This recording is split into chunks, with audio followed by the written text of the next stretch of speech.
보이지 않는 국경이 하나 더 생겼습니다. 이번에는 반도체가 아니라 최상위 인공지능 모델 앞에서 멈춰 섰습니다. 겉으로는 기술 서비스 접근 제한처럼 보이지만 실제로는 국가 전략의 문제에 더 가깝습니다. 한 가지 질문이 남습니다. 다른 나라가 문을 잠그면 우리는 얼마나 스스로 움직일 수 있을까요? 유럽에서도 비슷한 고민이 이어지고 있습니다. 첨단 AI를 누구의 규칙으로 개발하고 통제할 것인가 하는 문제입니다. 미국 정부가 엔트로픽의 최상위 AI 모델에 수출 통제를 적용하면서 파장이 커지고 있습니다. 이 조치로 한국의 일부 정부기관과 기업이 기대했던 접근 계획에도 차질이 생긴 것으로 알려졌습니다. 핵심은 단순한 사용 제한이 아닙니다. 최첨단 AI가 이제 전략자산처럼 다뤄지기 시작했다는 점입니다. 보도에 따르면 엔트로픽은 일부 최상위 모델에 대해 외국 기관과 외국 국적자의 접근이 막히는 지침을 받았습니다. 이 과정에서 해외 이용자뿐 아니라 외국 국적 직원에 대한 접근도 제한된 것으로 전해졌습니다. 이런 조치는 기존의 반도체 통제와 닮아 있습니다. 다만 이번에는 물건이 아니라 모델 자체가 통제 대상이 됐습니다. 한국은 최근 글로벌 보안 협력 체계를 통해 해당 모델 접근권을 확보하는 방향을 검토해왔습니다. 여기에는 공공기관과 주요 기업이 함께 참여하는 구상이 포함된 것으로 알려졌습니다. 하지만 미국의 정책 변화로 이런 준비가 예상보다 빨리 멈춰 설 가능성이 커졌습니다. 아직 실제 활용이 깊이 진행된 단계는 아니라는 관측도 있습니다. 그래서 현재는 사실관계와 대응 방향을 함께 확인하는 국면으로 보입니다. 이 뉴스가 중요한 이유는 AI가 이제 단순한 생산성 도구가 아니라 안보와 산업 경쟁력의 일부로 읽히기 때문입니다. 특히 보안 분야에서는 강한 모델을 먼저 써보는 경험 자체가 큰 자산이 될 수 있습니다. 그 기회가 줄어들면 기술 격차보다 대응 속도의 격차가 먼저 벌어질 수 있습니다. 여기서 자주 나오는 말이 소버린 AI입니다. 쉽게 말해 핵심 AI를 남의 시스템에만 기대지 않는 역량을 뜻합니다. 모델 개발, 운영 인프라, 데이터 통제, 서비스 결정권을 자국이 더 많이 쥐는 방향이라고 이해하시면 됩니다. 유럽이 디지털 주권이라는 말을 오래 써온 것도 같은 맥락입니다. 기술의 편리함과 주권의 안정성은 항상 같은 방향으로 움직이지 않기 때문입니다. 한국 입장에서는 두 가지 부담이 동시에 커질 수 있습니다. 하나는 보안 대응 역량이고 다른 하나는 장기적인 독자 기술 투자입니다. 지금까지는 글로벌 최고 수준 모델을 빌려 쓰는 방식이 빠르고 효율적으로 보였을 수 있습니다. 그러나 접근권이 정책 한 번에 달라질 수 있다면 계산은 완전히 달라집니다. 이 지점에서 유럽의 경험이 참고가 됩니다. 유럽은 미국 빅테크에 대한 의존을 줄이려는 논의를 데이터, 클라우드, 반도체, AI 전반으로 넓혀왔습니다.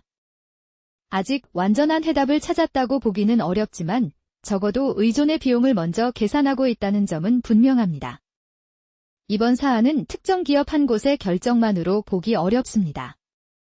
미국 정부가 고성능 AI를 국가 안보와 연결해보기 시작했다는 신호로 읽힙니다. 다시 말해 첨단 모델은 점점 소프트웨어 상품이 아니라 통제 가능한 전략 기술로 이동하고 있습니다. 이런 흐름은 유럽의 산업 정책에도 영향을 줄 수 있습니다. AI를 둘러싼 규제와 육성 정책이 더 결합될 가능성이 있기 때문입니다. 유럽 기업들도 성능만이 아니라 접근 안정성, 데이터 통제, 법적 예측 가능성을 함께 따질 수 있습니다. 보통 시청자에게는 이 문제가 멀게 느껴질 수 있습니다. 그러나 이런 변화는 결국 서비스 가격, 보안 수준, 산업 일자리로 이어질 수 있습니다. 예를 들어 국내 기업이 외부 모델에 크게 의존한다면 정책 변화가 개발 일정과 비용에 바로 반영될 수 있습니다. 보안 분야에서는 더 민감합니다.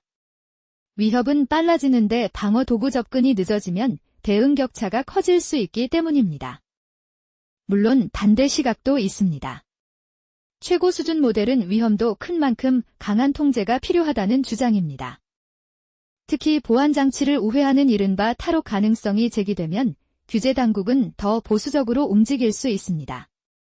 실제로 관련 모델의 안전성 우려를 미 행정부에 전달한 인사가 있었다는 보도도 나왔습니다. 다만 구체적인 기술적 판단이 어느 수준이었는지는 외부에서 모두 확인하기 어렵습니다. 아직 단정하기는 어렵습니다. 그래서 이번 뉴스는 두 층으로 읽어야 합니다. 하나는 안전 문제이고 다른 하나는 기술 주권 문제입니다. 안전을 이유로 통제가 강화될수록 각국은 독자 역량의 필요성을 더 크게 느끼게 됩니다. 여기서 중요한 오해를 하나 피할 필요가 있습니다. 소버린 AI는 반드시 모든 것을 혼자 만들겠다는 뜻은 아닙니다. 핵심은 외부 협력을 하더라도 마지막 통제권과 대체 가능성을 어느 정도 확보하느냐에 있습니다. 그래서 한국에서도 투트랙 전략이 자주 언급됩니다. 자체 모델과 인재를 키우면서도 글로벌 협력 통로를 넓히는 방식입니다. 유럽도 비슷합니다. 자국 생태계를 키우되 미국 기술과 완전히 단절하지는 않는 현실적 접근을 택하는 경우가 많습니다. 결국 질문은 이것입니다. 가장 좋은 기술을 쓰는 것과 언제든 끊기지 않는 기술을 갖는 것 사이에서 어디에 무게를 둘 것인가입니다. 이제 뉴스에서 바로 쓸 수 있는 영어 표현을 함께 정리해 보겠습니다. 첫 번째 표현입니다. Export Controls입니다. 이 표현은 정부가 특정 기술이나 제품의 해외 이전을 제한하는 조치를 뜻합니다. 영어 예문입니다. The new export controls affected access to advanced AI models. 한 번 더 읽겠습니다. Export controls. 두 번째 표현입니다.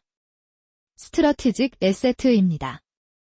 국가 안보나 산업 경쟁력에 매우 중요해서 특별하게 관리되는 자산이라는 뜻입니다.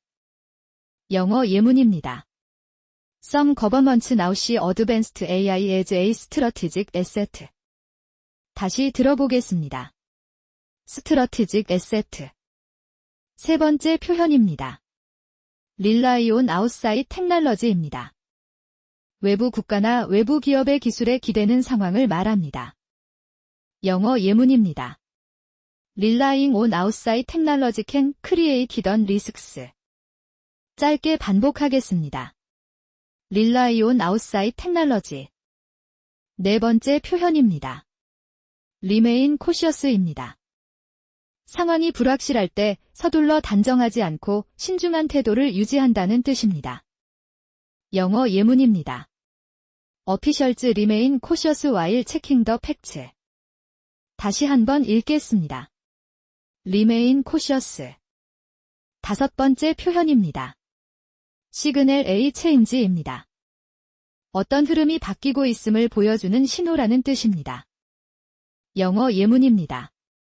The policy move may signal a change in global AI rules. 함께 반복하겠습니다. Signal a change. 여섯 번째 표현입니다. Build sovereign AI capacity입니다. 자국이 스스로 개발하고 운영하고 통제할 수 있는 AI 역량을 키운다는 뜻입니다. 영어 예문입니다. Many countries are trying to build sovereign AI capacity. 핵심 표현만 다시 읽겠습니다. Build sovereign AI capacity. 일곱 번째 표현입니다. Access remains unclear입니다. 접근 가능 여부나 향후 조건이 아직 분명하지 않다는 뜻으로 쓸 수 있습니다. 영어 예문입니다. For now, access remains unclear for some foreign users. 마지막으로 한 번 더 읽겠습니다. Access remains unclear. 이 표현들이 좋은 이유는 기술 뉴스뿐 아니라 외교, 산업, 안보 기사에도 넓게 쓸 수 있기 때문입니다. 예를 들어 유럽의 클라우드 정책을 설명할 때도 스트러티직 에세트이나 사브린 카파시티 같은 표현이 자주 어울립니다. 이제 내용을 짧게 묶어보겠습니다. 미국의 이번 조치는 최상위 AI 모델을 전략기술로 다루기 시작했다는 신호로 읽힙니다. 그 결과 한국의 보안 AI 활용 구상에는 불확실성이 커졌고 대응 논의도 더 복잡해졌습니다. 동시에 소버린 AI의 필요성도 다시 부각됐습니다. 외부 협력은 중요하지만 전부를 맡길 수는 없다는 메시지입니다. 유럽의 시선으로 보면 이 문제는 더욱 익숙합니다. 기술 효율성과 디지털 주권 사이의 균형은 이미 오래된 정책 과제이기 때문입니다. 그래서 앞으로는 성능 경쟁만이 아니라 접근권, 통제권, 대체 가능성도 함께 경쟁력이 될 수 있습니다.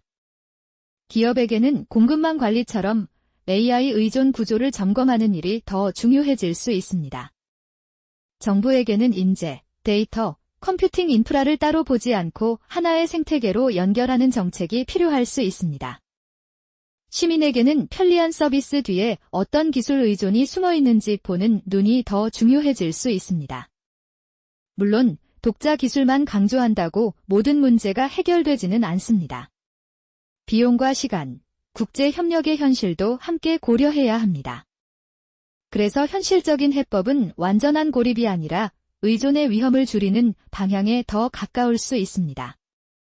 이 점에서 유럽과 한국은 공통점이 있습니다. 모두 미국 기술의 이점을 활용하면서도 지나친 의존은 경계하려는 고민을 안고 있습니다. 차이는 출발점과 산업 구조에 있을 뿐입니다. 질문 자체는 상당히 비슷합니다. 영어 표현도 다시 짚어보겠습니다. Export Controls, Strategic Asset, Remain Cautious, Signal A Change.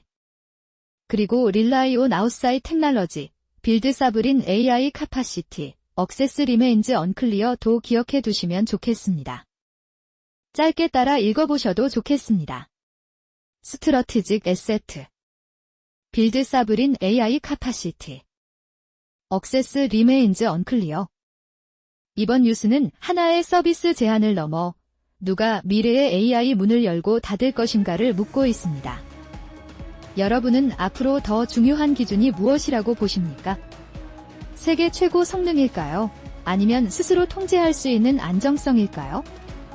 이 질문은 한국만의 문제가 아닙니다. 유럽과 아시아, 그리고 많은 나라가 같은 답을 찾고 있습니다. 뉴스를 영어로 읽을 때는 사건 하나보다 그 뒤의 구조를 함께 보시면 훨씬 더 많이 이해할 수 있습니다.